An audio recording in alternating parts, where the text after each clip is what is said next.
Alhamdulillahirrabbilalamin. Wassalatu wassalamu ala asrafil anbiya'i wal mursalin wa ala alihi wa ashabihi ajmain amma ba'du. Hai, Jasanul Ihsan lil Ihsan. Tiada balasan untuk kebaikan kecuali kebaikan. Nah, teman-teman, kembali lagi ke acara Mutiara Ramadan.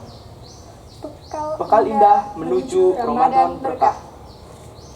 Nah, teman-teman, narasumber kita kali ini yaitu Bapak Fauzin Jamil MPDI. Puasa Ramadan merupakan salah satu rukun Islam yang keempat. Puasa itu juga merupakan tiang agama. Oleh karena itu, seluruh manusia yang beragama Islam wajib melaksanakan puasa Ramadan dan puasa sunnah bagi yang menjalankan. Nah, teman-teman, mari kita langsung saja menuju ke narasumber kita.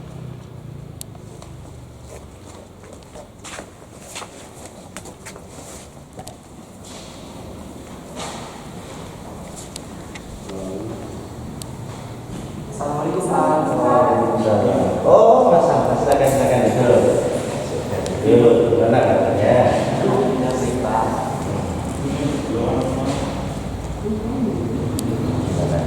Ya, bisa Pak Jamil bantu. Pak, ini ada pertanyaan dari siswa-siswa. Ya. Pertanyaan pertama dari Cito Sujipto dari kelas 7A. Pertanyaannya, apakah berpuasa bisa buat tubuh kita sehat? Ini program Mutiara Ramadan ya. Oh, alhamdulillah saya dengar gitu ya. Bagus sekali, banyak pertanyaan tadi dari siapa? Cipto ya. Cipto. Apakah puasa itu Menyehatkan tubuh. dapat menyehatkan tubuh? Ya. Puasa itu sangat diperlukan bagi manusia. Jadi puasa Ramadan itu tidak hanya diwajibkan oleh Allah, tapi juga sangat diperlukan dan banyak manfaatnya bagi manusia. Salah satunya adalah puasa itu dapat menyehatkan manusia. Rasulullah Shallallahu Alaihi Wasallam pernah bersabda, "Sumu tasyihu, berpuasalah kamu semua, maka tubuh kamu akan sehat." Jadi puasa itu punya hubungan erat sekali dengan kesehatan tubuh manusia. Ini dibuktikan juga oleh ahli kedokteran. Makanya orang kalau mau operasi itu disuruh puasa dulu. Kenapa? Dengan puasa nanti kondisi tubuh stabil, racun-racun juga hilang. Jadi istilahnya di dalam ilmu kedokteran itu metabolisme tubuh itu kembali kepada status normal. Selain itu ibarat mesin. Tubuh kita itu kalau nggak berpuasa itu selalu bekerja terus, makan, pencernaan kita bekerja, minum terus. Nah itu akhirnya tubuh kita itu ibarat mesin yang bekerja terus. Kalau mesin bekerja terus itu kira-kira jadi gimana mesinnya? Rusak kan, bisa panas akhirnya rusak. Maka puasa itu dapat mengistirahatkan mesin tubuh kita sehingga nanti setelah berbuka puasa kembali mesin ini disetel itu sudah prima kembali. Jadi ada hubungannya sekali, erat sekali. Puasa itu ada hubungan dengan kesehatan tubuh manusia. Gitu. Ini ada pertanyaan lagi Pak dari Ibnu Darmajati Muhammad Daud dari kelas 7B. Apa hukum berpacaran di bulan Ramadan? Pertanyaan bagus ya. Apa hukum berpacaran di bulan Ramadan gitu ya? Sebenarnya berpacaran itu tidak hanya di bulan Ramadan, di bulan Ramadan. Kita lihat dulu hukum berpacaran. Berpacaran itu salah satu dari bagian pergaulan. Sebenarnya laki-laki sama perempuan yang punya perasaan ikatan atau punya istilahnya sinyal cinta gitu ya, pengen melanjutkan ke pernikahan. Jadi pacaran itu wujud salah satu bentuk komunikasi antara dua orang yang ingin mencapai satu tujuan pernikahan, mestinya itu. Sebenarnya hukum asal dari pergaulan itu adalah mubah. Di dalam agama ada kaidah begini, al aslu fil asya'i al ibaha malam yanhahu syar'u. Asal dari segala sesuatu itu dibolehkan. Pergaulan, berkumpul, duduk-duduk, nongkrong-nongkrong sebenarnya boleh-boleh saja selama tidak dilarang oleh syarak. Tetapi perlu kita ketahui, kalau perkumpulan atau pergaulan itu bisa menimbulkan sesuatu yang maksiat, misalkan perzinahan, perjudian, mabuk-mabuk, maka kumpul-kumpul ini jadi tidak boleh.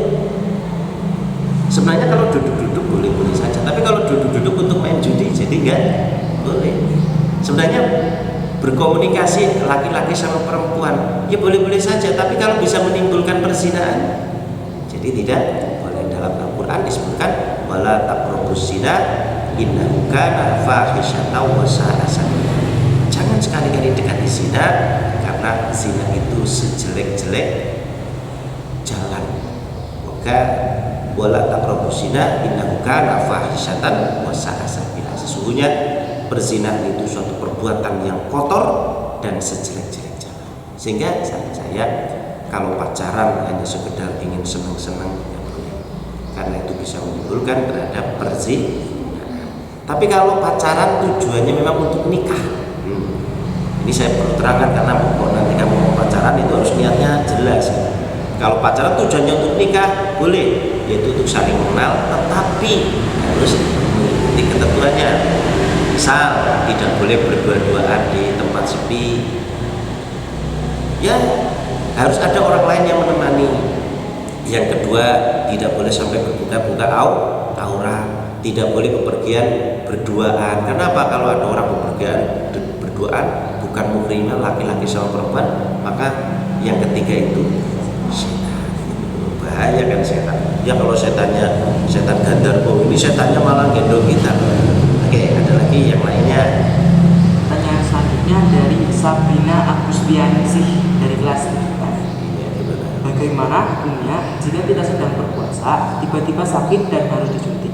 Apakah itu bisa membatalkan puasa? Oke, kalau kita sedang puasa tiba-tiba sakit, kalau tiba-tiba sakit, kalau memang sakitnya bisa tidak memungkinkan dia berpuasa, sakit lemes sekali sampai drop darahnya misalkan, maka boleh dia tidak berpuasa.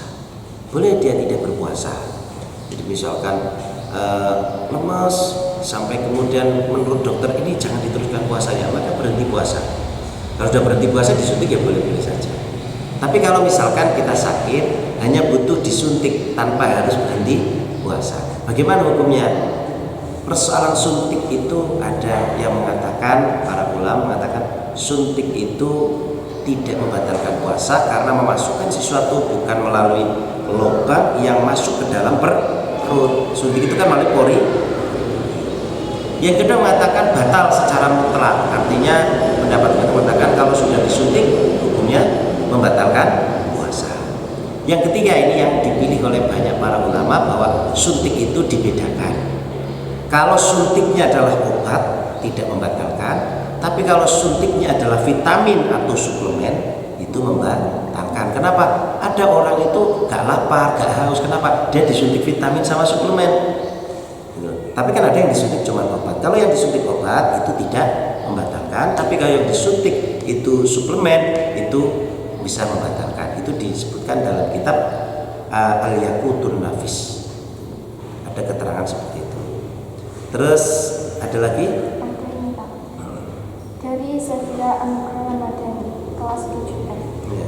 Apabila seseorang selesai haid pada waktu zuhur, apakah setelah suci kita tetap menahan makan minum atau tidak? Kamu pernah head mas? Yang head yang perempuan ya. Jadi bagaimana kalau misalkan saya contohkan, namanya Mbak Aini. Misalkan Aini jam 10 gini ya. Misalkan jam 10 berhenti head. Maka seorang perempuan kalau sudah berhenti haid, dia sekarang lekas-lekas mandi. Untuk mandi namanya mandi wajib untuk mensucikan dari haid. Setelah itu menjalankan sholat. Ya kalau sholat zuhur asar sudah mulai kalau misalkan berhenti sekarang. Terus bagaimana puasanya? Wong tadi malam kan nggak sahur gitu. Pagi juga nggak niat puasa, tadi malam juga nggak niat puasa. Apakah kemudian dia berpuasa? Ya tentu tidak. Dia tetap tidak berpuasa, namun dianjurkan bagi seorang perempuan yang haid di siang hari bulan Ramadan itu tidak makan dan tidak minum sekadar untuk memenuhi fisiknya saja. Artinya begini, walaupun Aini ini nggak berpuasa sampai sore, tapi dia tidak boleh, dia dianjurkan untuk tidak tidak makan, tidak minum, bergaya seperti orang puasa, bergaya seperti orang puasa. Tapi itu hanya anjuran. Umpamanya dia makan boleh saja, yang penting makannya jangan ngedeng, makan di depan pintu. Apalagi makannya di warung itu misalkan, jangan makan, jangan selfie gitu ya. Jadi apakah harus menahan? Kalau dia menahan maka dia mendapatkan pahala seperti orang yang berpuasa, meskipun dia tidak berpuasa, demi menghormati siang harinya bulan Ramadan dan demi menghormati orang yang sedang berpuasa. Gitu. Ada lagi Mas Alfa? Jadi Kestira Ulfatul Hasanah dari kelas 7A. Ya. Apa keistimewaan malam Lailatul Qadar dan Nuzulul Quran? Oke. Lailatul Qadar dari dua istilah, Lailah malam, Al-Qadar mulia, malam yang mulia. Salah satu malam Ramadan ada yang disebut dengan Lailatul Qadar. Malam ini di dalam Al-Qur'an disebutkan inna anzalnahu fi lailatul qadar wa ma adraka ma lailatul qadar. Lailatul qadri khairum min alfi syahr. Sungguhnya aku turunkan Al-Qur'an itu pada malam Lailatul Qadar. Tahukah kalian apa itu malam Lailatul Qadar? Yaitu malam yang lebih mulia dari 1000 bulan. Artinya malam itu ya biasa, malam biasa, cuman ibadah nilainya di malam itu seperti ibadah 1000 bulan. 1000 bulan kalau kita itu kurang lebih sekitar 81 tahun. Artinya kalau kita beribadah membaca Quran pada malam itu seperti beribadah selama 1000 bulan. Kalau kita tarawih di malam itu seperti kita tarawih 1000 bulan. Lumayan sekali kan? Cuman ya kita juga harus hati-hati. Kalau kita bermaksiat di malam Lailatul Qadar juga seperti bermaksiat selama 1000 bulan. Tadha'afatil sayyi'atu kama tadha'afatil hasanah.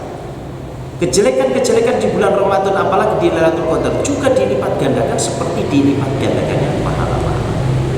Itu malam Lailatul Qadar, ibadah di malam itu lebih mulia daripada ibadah di 1000 bulan tanpa Lailatul Qadar. Terus apalagi keistimewaan Lailatul Qadar? Malam yang sangat mustajab. Mustajab itu mudah dikabulkannya doa. Jadi salah satu malam yang sangat mudah dikabulkannya doa.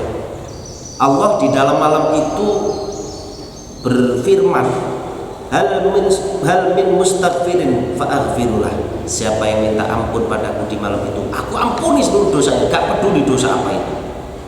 Hal min sa'ilin fa'uti.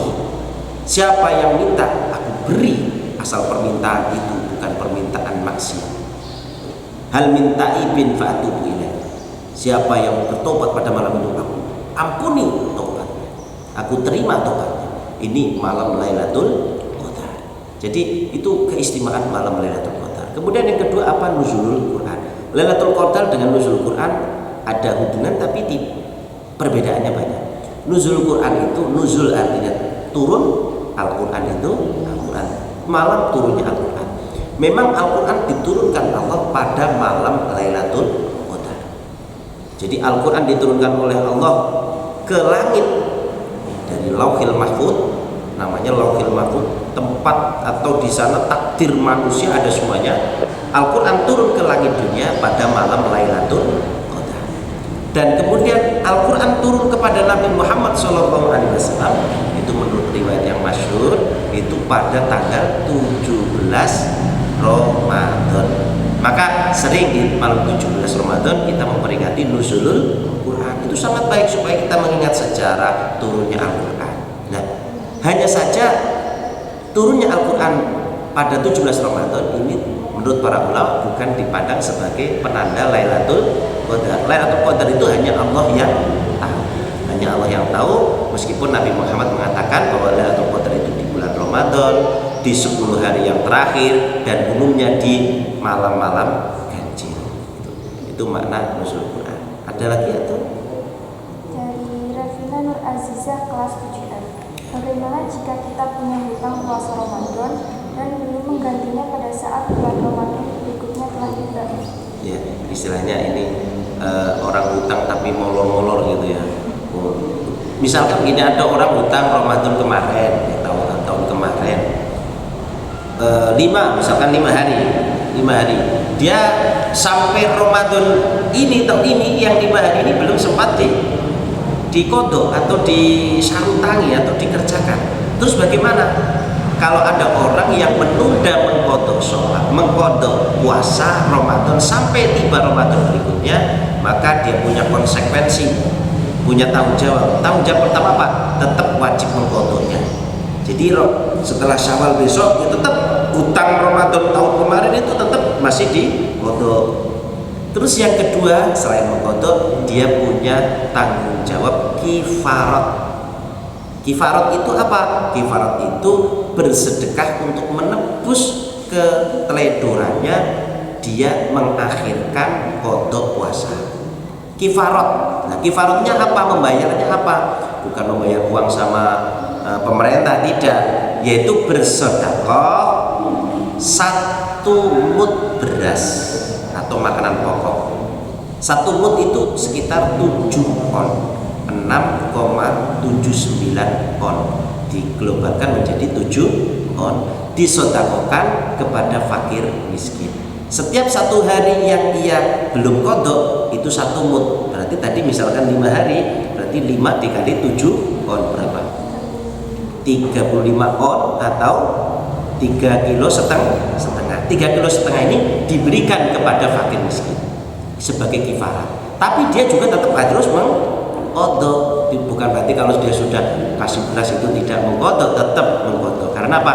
Mengasih berasnya atau makanan pokoknya itu namanya kifarah atau sebagai pelebur kesalahan dia menunda kodok. Sementara kodoknya itu sebagai kewajiban yang melekat karena dia tidak menjalankan puasa. Begitu. Ada lagi? Ada Pak. Dari Hafifah Ramanindya, kelas 7. Apa dosa bagi orang yang tidak berpuasa wajib? Apa dosa bagi orang yang tidak berpuasa wajib padahal dia sudah wajib berpuasa? Ada orang sudah berkewajiban puasa, terus dia meninggalkan puasa. Ini kita lihat dulu. Pertama, puasa itu termasuk rukun Islam, berarti suatu kewajiban yang disepakati oleh para ulama berdasarkan Al-Quran, hadis, dan ijma bahwa puasa itu adalah wajib. Orang yang meninggalkan wajib tentu berdosa. Seperti orang meninggalkan sholat itu juga berdosa, orang meninggalkan puasa juga berdosa. Nah, orang yang meninggalkan kewajiban yang sudah disepakati menjadi rukun Islam, maka ada 2 kemungkinan. Kalau dia meninggalkan puasanya karena berkeyakinan puasa tidak wajib, maka dia menjadi kafir. Ada orang nggak mau puasa, kenapa nggak puasa? Puasa Ramadan wajib kok. Maka dia menjadi kafir karena meyakini sesuatu yang wajib diyakini tidak wajib, padahal puasa Ramadan wajib. Tapi kalau ada orang meninggalkan puasa karena malas saja, meninggalkan puasa karena malas atau karena disengaja, maka dia hanya menerima dosa, dan itu termasuk dosa besar yang harus segera ditobati dan juga harus dikodok. Jadi kalau ada orang sengaja meninggalkan puasa tanpa sebab, bukan karena sakit, bukan karena bepergian, bukan karena menyusui, bukan karena hamil, bukan karena pekerjaan yang berat sekali itu, maka meninggalkan secara sengaja itu berdosa besar dan dia segera harus bertobat. Namun dia tetap masih orang Islam, artinya dia tidak murtad karena tetap meyakini puasa Ramadan itu puasa yang wajib gitu. Dalam memang ada beberapa hadis mengatakan begini, orang yang meninggalkan puasa Ramadan tanpa sebab itu dosanya lebih keji daripada berzina. Bahaya kan? Ada hadis seperti itu, meskipun itu hadisnya hadis yang lemah, tapi bisa menjadi pemicu pendorong kita agar tidak meninggalkan puasa Ramadan. Ada lagi? Ada pertanyaan terakhir dari Septiwardinisi kelas 8E. Bagaimana hukum yang tidak berpuasa karena sedang menyusui anaknya yang masih kecil? Iya. Seorang ibu atau orang yang menyusui anaknya yang masih kecil, ini salah satu orang yang boleh tidak berpuasa di bulan Ramadan. Ada 6 orang yang boleh meninggalkan puasa di bulan Ramadan, artinya dia boleh menggantinya di hari yang lain. Satu diantaranya musafir, yang kedua adalah orang yang sakit, yang ketiga orang yang hamil, yang keempat orang yang menyusui, yang kelima orang yang nggak mampu karena sudah tua renta, yang keenam orang yang karena bekerja berat sehingga nggak mampu, lapar sama misalkan. Nah, salah satunya adalah orang yang menyusui. Seorang perempuan yang sedang menyusui anaknya boleh tidak berpuasa dengan ketentuan dia harus menggantinya di hari yang lain. Satu. Nah, terus apakah hanya cukup mengganti atau mengqadha? Tidak. Bisa juga dia harus membayar fidyah. Fidyah itu tebusan karena dia tidak berpuasa pada bulan Ramadan padahal dia mampu berpuasa. Nah, siapa perempuan yang menyusui yang selain mengqadha dia juga wajib membayar fidyah. Fidyahnya sama dengan tadi itu 7 on beras untuk 1 harinya. Yaitu perempuan yang menyusui yang mengkhawatirkan anaknya yang disusui. Jadi misalkan seorang ibu, kenapa ibu menyusui? Nanti kalau saya berpuasa anak saya kasihan. Anak saya jadi sakit karena dia nyusunya sama saya itu berpuasa akhirnya susunya nggak keluar, akhirnya anak saya sakit. Maka ibu yang mengkhawatirkan anaknya sakit saat dia menyusui di bulan Ramadan dan dia boleh meninggalkannya, tapi dia wajib membayar fidyah dan qadha. Tidak hanya fidyah dong, fidyah dan qadha. Nah, kalau ada seorang ibu yang menyusui anaknya, dia meninggalkan puasa Ramadan karena dia gak kuat. Kalau saya puasa sambil menyusui saya gak kuat, lemes banget. Bisa.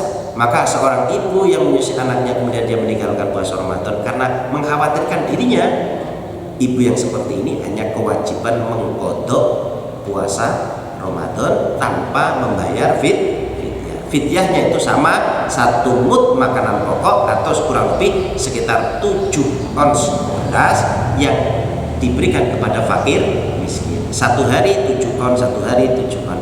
Kalau misalkan 10 hari ya 10 kali 7 on, berarti sekitar 7 kilo. Bisa dipahami semuanya? Ya. Alhamdulillah. Ada lagi atau sudah cukup? Nah, sudah cukup ya. Terima kasih sudah hadir bersama saya. Semoga apa yang saya sampaikan ini bermanfaat khususnya bagi kalian berdua juga bagi teman-teman yang ada di sini. Silakan, mungkin mau dilanjutkan atau bagaimana? Sudah cukup ya? Nah teman-teman, tadi edisi Mutiara Ramadan kali ini. Terima kasih sudah menyaksikan. Wassalamualaikum warahmatullahi wabarakatuh.